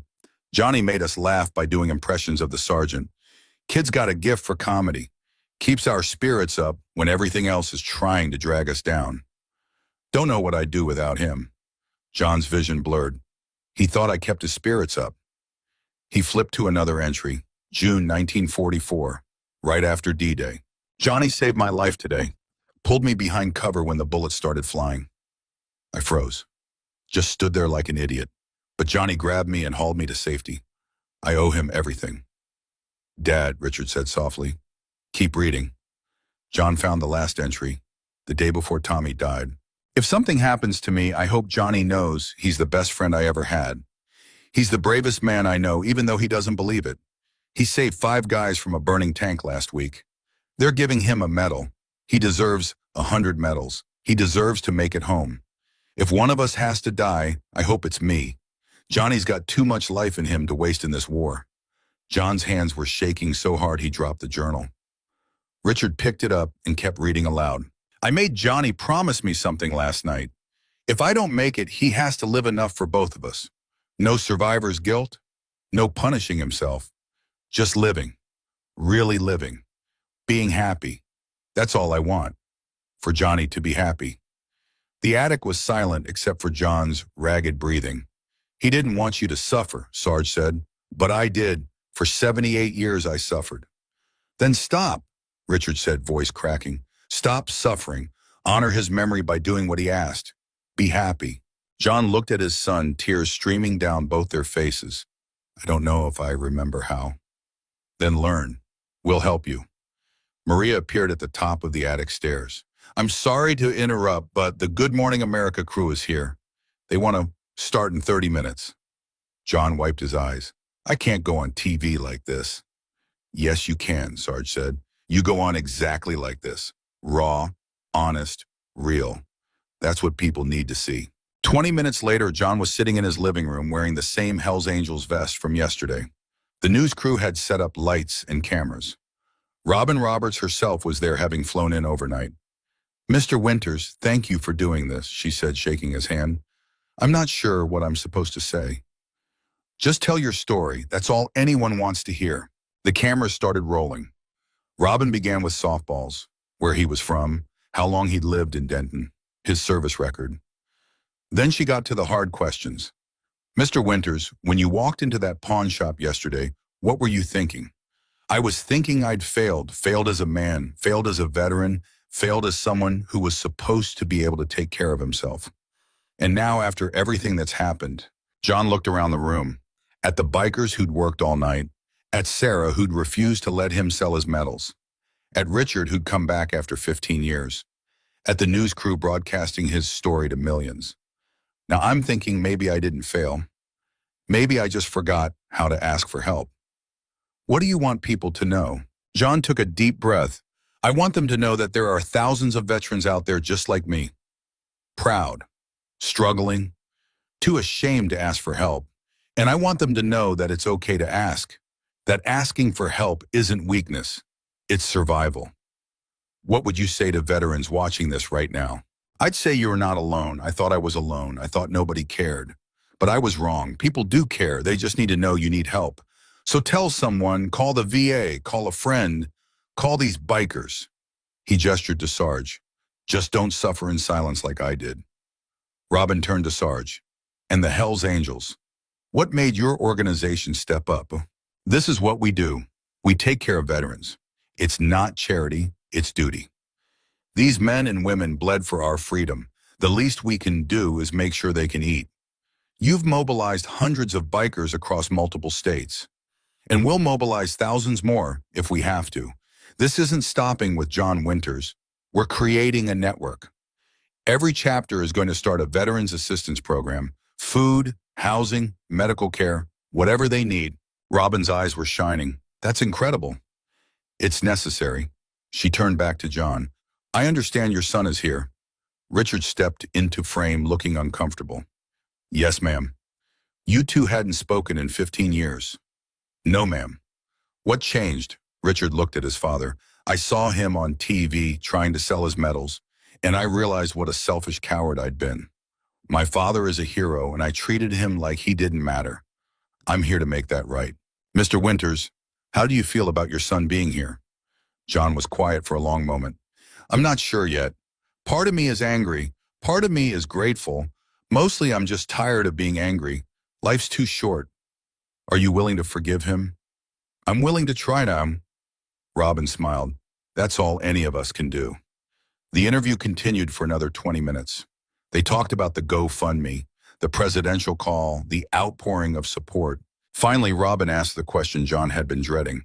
What about Tommy Rodriguez, the friend you mentioned trying to save? John's jaw tightened. What about him? Do you think he'd be proud of what's happening? John pulled out the journal he'd found in the attic. We found this last night, Tommy's journal. I never knew he kept one. He opened to the last entry and read it aloud, voice breaking on every other word. If one of us has to die, I hope it's me. Johnny's got too much life in him to waste in this war. Robin was crying openly now, so was her cameraman. He wanted you to live, she said softly. Yes. And have you really lived? John thought about the last 78 years. The guilt, the loneliness, the slow decline into poverty. No, he admitted. I've just been surviving. What are you going to do differently now? John looked at the journal, then at the bikers, then at his son. I'm going to try to be happy. For Tommy, for myself, for everyone who didn't make it home. Robin reached across and squeezed his hand. That's beautiful. After the interview ended, Robin stayed for another hour talking off camera. She told John about her own father, a veteran who'd struggled with PTSD. He never asked for help either, she said. Doubted alone in his apartment. We didn't find him for 3 days. I'm sorry. Don't be sorry. Just keep telling your story. You are saving lives right now. You know that, right? Some veteran is watching this and realizing they don't have to suffer alone. As Robin's crew packed up, more news vans arrived. CNN, Fox, MSNBC, local stations from 6 different states. This is insane, Sarah muttered. This is America, Sarge corrected. When we decide to pay attention, we pay attention. John did 3 more interviews before noon. Each time he got a little stronger, a little more comfortable. His message never wavered. Ask for help. You're not alone. We care. During a break, his phone rang. Unknown number. Hello. Mr. Winters, this is Colonel James Hartley, U.S. Army retired. I run a veterans advocacy group. After seeing your interview this morning, we've received 400 calls from veterans needing help. 400 in 3 hours. John felt dizzy. 400. Your story opened the floodgates. Veterans who've been suffering in silence are finally reaching out. We're overwhelmed, but it's a good overwhelmed. What do you need from me? Keep doing what you're doing. Keep telling your story. Every time you speak, more veterans find the courage to ask for help. After he hung up, John sat in silence. 400 people, he said to no one in particular. 400 people who might have died alone, Sarge said, but won't, because of you. Outside, the construction crew was finishing the roof. True to their word, it was done by noon. New shingles, new gutters, structurally sound for the first time in 6 years. The furnace was replaced by 2, the water heater by 4, the plumbing updated, the electrical rewired. At this rate, you'll have a brand new house by tomorrow, Richard observed. I don't need a brand new house. No, but you deserve one. By 3 o'clock, the GoFundMe had hit $200,000. By 5, it was at $300,000. Sarah was tracking every donation, every comment, every share. You're trending on Twitter, she told John. #1 worldwide. What does that mean? It means everyone's talking about you. I don't want everyone talking about me. Too late for that. A limo pulled up outside. A man in a suit got out carrying a briefcase. Who's that? John asked. Sarge went outside to check. He came back looking stunned. That's Mark Cuban, the billionaire. He wants to talk to you about funding a nationwide veterans support network. Says your story inspired him. John laughed, slightly hysterical. A billionaire wants my advice. He wants to help. Let him. Mark Cuban sat in John's newly repaired living room and laid out his vision. A network of support centers in every major city. 24/7 hotlines. Emergency funds, job placement, housing assistance. I'm pledging $10 million to start, he said. But I need a face for the campaign. Someone people trust. Someone who represents what we're fighting for. You want me, John asked. I want you. I'm 96 years old. Perfect. You're proof that we've been failing our veterans for decades. You're proof that it has to stop. I don't know anything about running a nonprofit. You don't have to. I'll handle the business side. You just keep telling your story. John looked at Sarge. What do you think? I think Tommy would tell you to do it. That settled it. Okay, John said, I'm in. Mark Cuban smiled and pulled out a contract. This makes you the official spokesperson for the Veterans First Initiative. Salaried is $200,000 a year. John choked. $200,000. For appearances, interviews, speaking engagements. You'll earn every penny. I've never made more than $40,000 in my life. You're about to. After Mark left, John sat on his new couch in his repaired living room and tried to process the last 24 hours. Yesterday, he was trying to sell his medals for groceries. Today, he was a millionaire spokesman for a veterans initiative, invited to the White House trending worldwide. "This can't be real," he said. "It's real," Richard assured him. "I'm watching it happen, and I still don't believe it." Sarge's phone rang. He answered, listened, then his face went pale. "Turn on the news," he said, "any channel." Sarah grabbed the remote.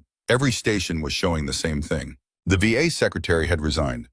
Following the John Winters story, the news anchor was saying, "The VA secretary has stepped down, citing failure to protect vulnerable veterans.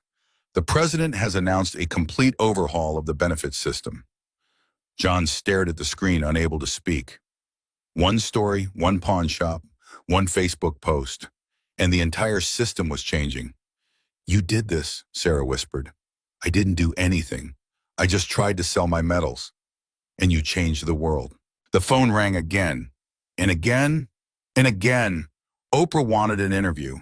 The Today Show, 60 Minutes, Ellen. Everyone wanted a piece of the 96-year-old veteran who'd brought the system to its knees.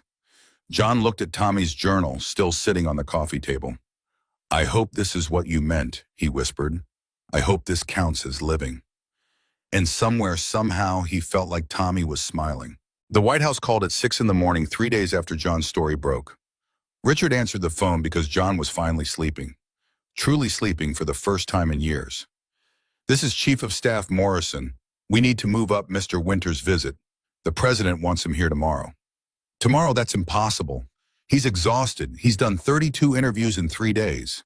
"I understand, but the executive order is being signed tomorrow at noon. The president wants Mr. Winters on that stage. This is his moment." Richard looked at his father, still asleep in the hospital bed. The old man looked peaceful. Younger somehow. The constant worry had lifted from his face. "I'll ask him when he wakes up." "There's a private jet waiting at the municipal airport. Wheels up at 10 a.m. I strongly suggest he's on it." After Richard hung up, he sat beside his father's bed and waited. John woke an hour later, blinking against the morning light streaming through new windows. "What time is it?" 7. The White House called. John groaned. "What do they want now?" "You tomorrow. They're signing the executive order and they want you there." "Tomorrow? I haven't even packed." "We'll pack for you, but Dad, you need to decide if you're really up for this." John pushed himself upright. His body ached from 3 days of constant movement and stress. But his mind was clearer than it had been in months. "I'm going. Tommy's journal said I should live. This is living."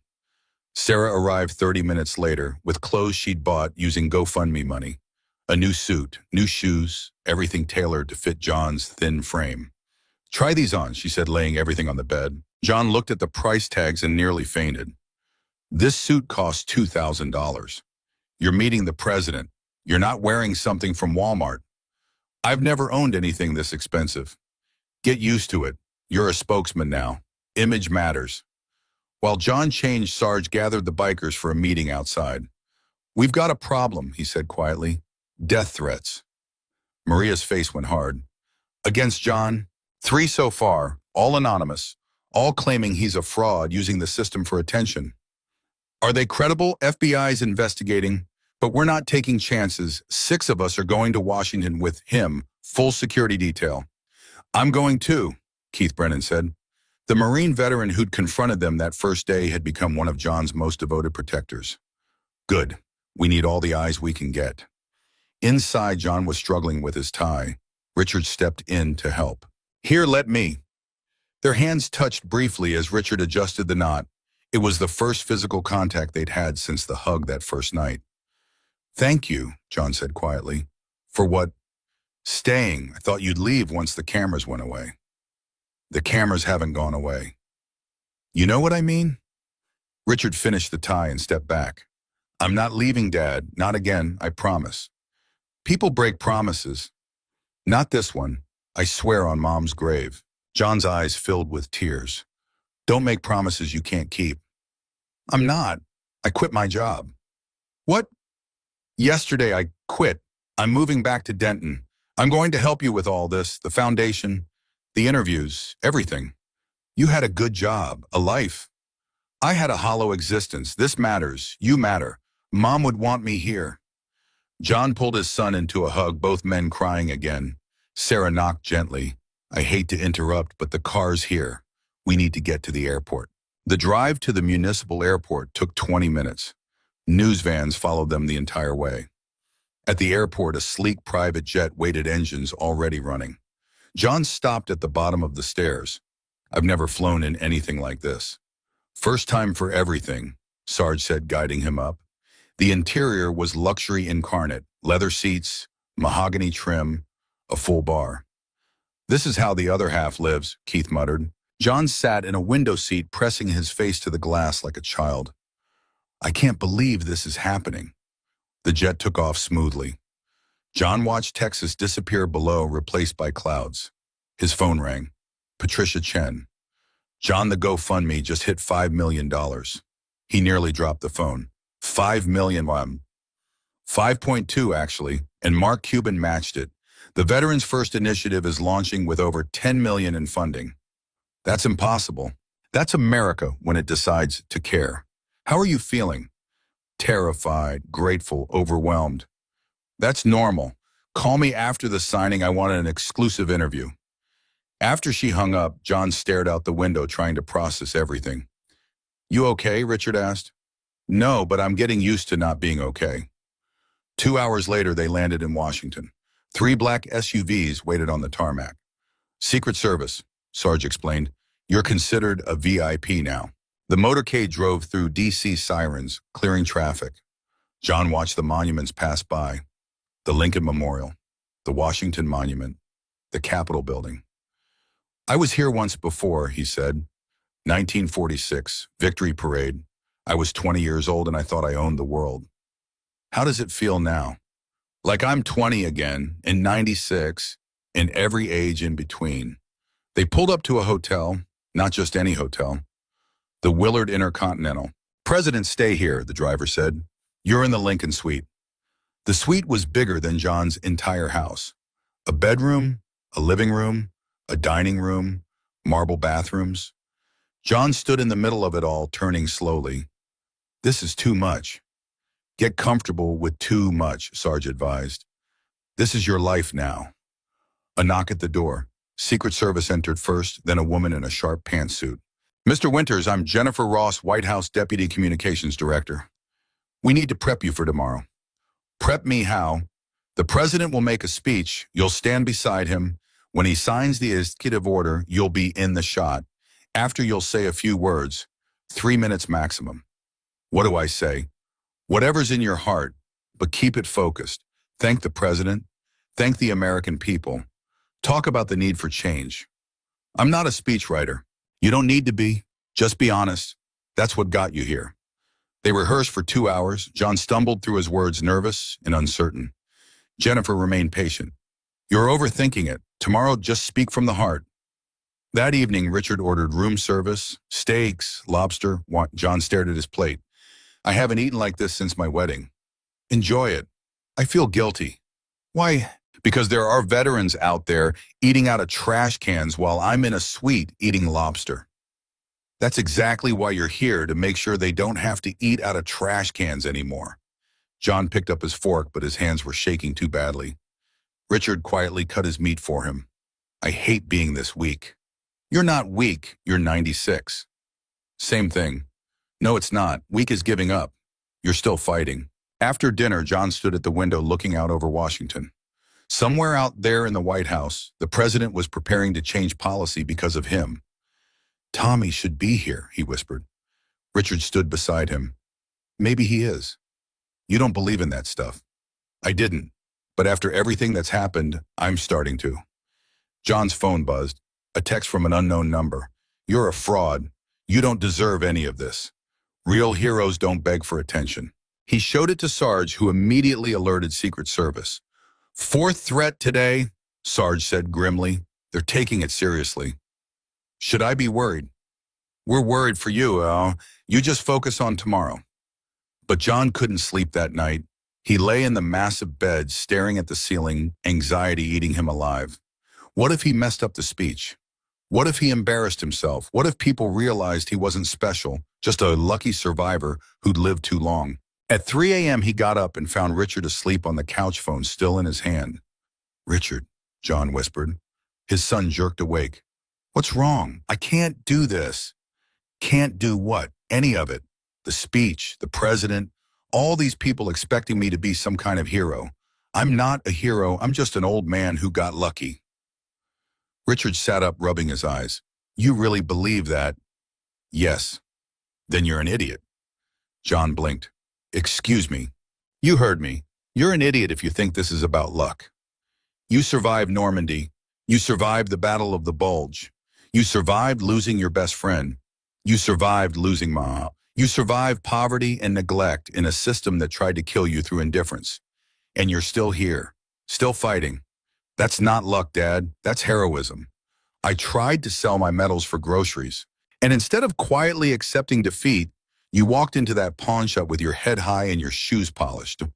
You maintained your dignity even when the world took everything else. That's heroism too. John sat down heavily. I'm scared. Good. Brave people are always scared. They just do it anyway. What if I let everyone down? You won't. You know why? Because you care too much. And caring is the opposite of letting people down. They sat in silence for a while, father and son both afraid of tomorrow, in different ways. I'm glad you came back, John said finally. Me too. Morning came too fast. John was up at 5, showered and dressed by 6. The suit fit perfectly. Sarah had done well. At 10, the motorcade arrived. The drive to the White House took 12 minutes. News helicopters followed overhead. At the gates, security checked everyone. Even Sarge had to go through metal detectors. Welcome to the White House, Mr. Winters, a Marine guard said, saluting. John returned the salute, automatically muscle memory from 78 years ago. Inside the White House was exactly as grand as he'd imagined. High ceilings, portraits of presidents, history in every corner. An aide led them to a waiting room. The president will see you in 5 minutes. John's heart was pounding. Richard squeezed his shoulder. You've got this. The door opened. Not an aide, the president himself. Mr. Winters, President Matthews said, extending his hand. It's an honor. John shook it, too overwhelmed to speak. I've been following your story closely, the president continued. What happened to you should never happen to any veteran. I'm going to make sure it doesn't. Thank you, Mr. President. No, thank you. You've done more for veterans in 3 days than Congress has done in 3 years. You've given them a voice. They talked for 10 minutes. The president asked about John's service, about Tommy, about the medals. I'd like to see them, the president said. John pulled out the velvet box he'd carried from the pawn shop. Inside, the medals gleamed. The president examined each one carefully. These belong in a museum. They belong with me. Yes, they do. I'm sorry anyone ever made you feel differently. At 11:30, they moved to the East Room. Cameras were everywhere. Reporters, dignitaries, veterans organizations. John took his place beside the president's podium, legs shaking. The president's speech was powerful. He talked about duty, sacrifice, the debt America owed its veterans. We've failed them, he said bluntly. For too long, we've treated our veterans as expenses instead of investments, as problems instead of solutions. John Winters' story is a wake-up call, and I'm answering it. He held up the executive order. This ensures that no veteran will ever wait more than 48 hours for emergency funds. No more delayed checks. No more bureaucratic nightmares. If you served, we serve you. Period. The room erupted in applause. The president sat at the desk and signed the order with a flourish. Then he stood and handed the pen to John. This is yours. You earned it. John took the pen with trembling hands. Cameras flashed. People cheered. Then the president turned to him. Mr. Winters, would you like to say a few words? This was it. The moment John had been dreading. He stepped to the podium and looked out at the sea of faces. His prepared speech evaporated from his mind. I don't have fancy words, he started, voice shaking. I'm just an old soldier who tried to sell his medals because he was hungry. The room was silent. But I learned something these past few days. I learned that America hasn't forgotten us. They just didn't know we needed help. And once they knew, they moved heaven and earth to fix it. His voice grew stronger. There are thousands of veterans out there suffering in silence, too proud to ask for help, too ashamed to admit they're struggling. I'm here to tell you, please ask, because people care. They want to help. They're just waiting for you to let them. He pulled out Tommy's journal. My best friend Tommy Rodriguez died in a tank fire in 1944. Before he died, he made me promise to live. Really live. Not just survive. For 78 years, I broke that promise. I survived, but I didn't live. I let guilt and shame consume me. Tears were streaming down his face now. But these past 3 days, I've felt alive for the first time since the war ended. Not because of the money or the fame, because of the people. The bikers who worked all night on my house. The strangers who donated their savings. My son who came back after 15 years. Sarah who refused to let me sell my medals. All of you who cared about an old man you'd never met. He looked directly at the cameras. Tommy, if you're watching from wherever heroes go, I'm finally keeping my promise. I'm living, and I'm going to spend whatever time I have left making sure every veteran knows they can live too. The room exploded. People were crying, applauding. The president embraced him. That was perfect, President Matthews whispered. After the ceremony, John was mobbed by well-wishers. Veterans thanking him. Politicians promising support. Reporters shouting questions. Secret Service eventually extracted him, bringing him to a private room. You need rest, the lead agent said. But John didn't want rest. For the first time in decades, he felt energized. I want to visit the VA hospital. Are there veterans there? Mr. Winters, you've done enough for today. I haven't done anything. I just talked. I want to do something. 30 minutes later, the motorcade pulled up to the Washington 5A Medical Center. John walked through the halls, stopping at every room. He met a Marine who'd lost both legs in Afghanistan, a Navy veteran with PTSD so severe she couldn't sleep, an Army Ranger dying of cancer with no family. John sat with each one. He listened. He shared his story. He held their hands. You matter, he told them. Never forget that you matter. By the time they left, every veteran in that hospital knew John Winters' name. And more importantly, they knew they weren't forgotten. Back at the hotel, John collapsed in exhaustion. But it was a good exhaustion, the kind that comes from purpose. How do you feel? Richard asked. Tired, happy, useful. You were always useful. No, I was always surviving. Now I'm useful. The next morning, they flew back to Texas. At the Denton airport, hundreds of people waited. Signs, flowers, cheers. John stepped off the plane and the crowd erupted. Welcome home, John. We love you. Thank you for your service. Keith Brennan appeared now wearing a Hells Angels vest of his own. Welcome back, brother. Brother, John repeated, testing the word. He liked how it felt. The motorcade back to his house was a parade. People lined the streets waving flags. Children held signs they'd made in school.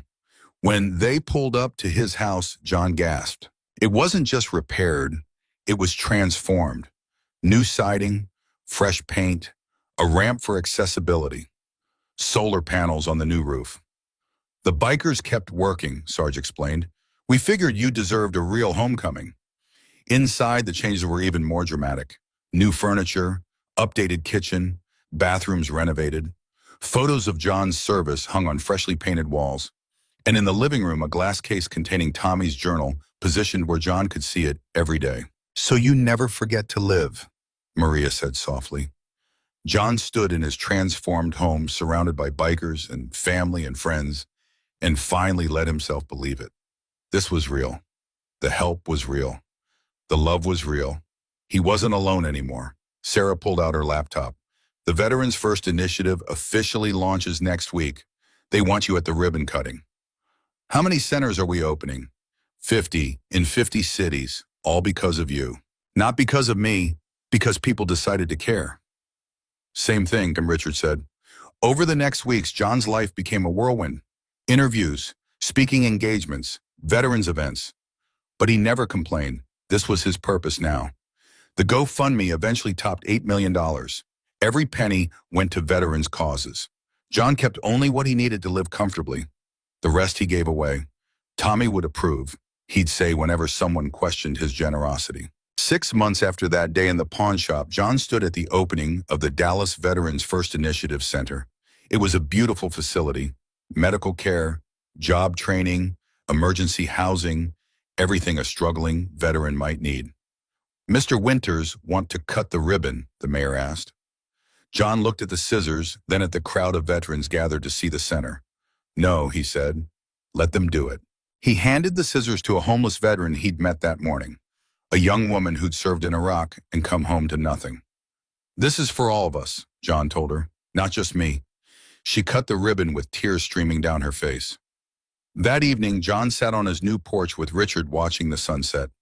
I've been thinking, Richard said, about the future, your future. You're 96, Dad. You've got money now, security. You could retire, really retire. Stop with the interviews and the travel. John shook his head. I can't. Why not? Because every day I stop a veteran dies alone thinking nobody cares. I can't live with that. You've done enough. There's no such thing as enough, not when people are suffering.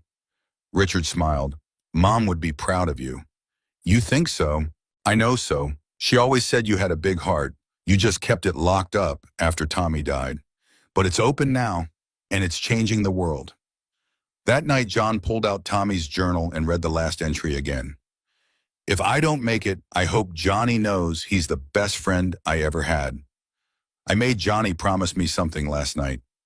If I don't make it, he has to live enough for both of us. John picked up a pen and wrote in the margin.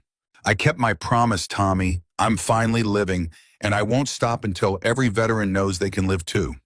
He closed the journal and looked at his medals still in their velvet box on the mantel. He'd almost sold them for groceries. Now they represented something bigger. Not his sacrifice, but everyone's sacrifice. Every veteran who'd ever served and struggled and suffered in silence. Those medals weren't going anywhere. They'd stay right there reminding him every day why he fought. Not for glory, not for recognition, but for the brothers and sisters still fighting their own battles at home. John Winters had spent 78 years surviving. Now he was living, and he was going to spend whatever time he had left making sure every forgotten veteran got the same chance. Because that's what heroes do. They don't just save lives in war, they save lives in peace too. One story at a time, one helping hand at a time, one person who decides to care at a time. And John Winters was proof that it only takes one person to change everything. You just have to be brave enough to ask for help, and humble enough to accept it when it comes. The world hadn't forgotten its veterans. It just needed someone to remind them why they mattered. And John had done exactly that. Not by being perfect, not by being superhuman, but by being honest about his struggle and giving others permission to be honest about theirs. In the end, that was the real miracle. Not the money or the fame or the presidential recognition, but the permission to be human, to struggle, to need help, and to accept it without shame. John Winters walked into a pawn shop trying to sell his medals for groceries. He walked out having changed the entire country, and he did it by doing the hardest thing any soldier ever has to do, admitting he couldn't fight alone anymore.